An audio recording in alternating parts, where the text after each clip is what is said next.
मैं मीना सिन्हा एक लावा भुजाई गीत सुना रही हूँ। आप सबों का आशीर्वाद और स्नेह चाहिए। धन्यवाद।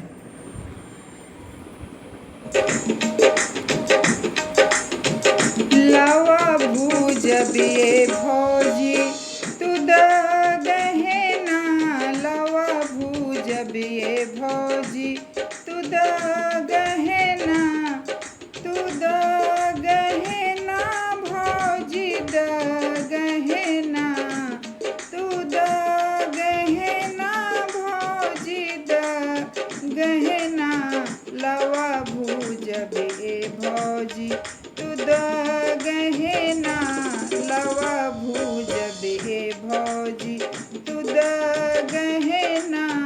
लावा भुजबिए भौजी।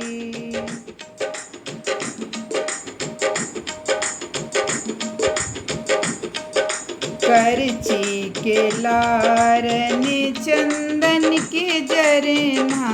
करची के लारन चंदन के जरना, फूटी फूटी लावा भरते घरे अंगना, फूटी फूटी लावा भरते घरे अंगना, करची के लारन चंदन के जरना, फूटी फूटी लावा भरते घरे अंगना, पूरन होई बेटी के सबे कमना, पूरन होई बेटी के सबे कामना,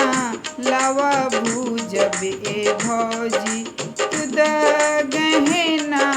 लावा भुजबिए भौजी तू द गहना, लावा भुजबिए भौजी।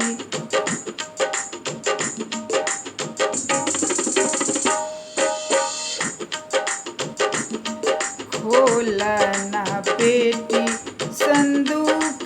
के ताला, खोलना पेटी संदूक के ताला, सोना के झुमका बेदनथिया वाला, सोना के झुमका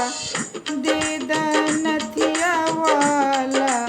खोलना पेटी संदूक के ताला,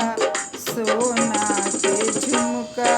बेदनथिया वाला, मिली राम ऐसन सुंदर जमाई पहुना,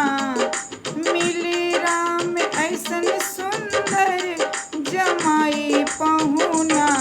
लावा भुजबिए भौजी तू द गहना, लावा भुजबिए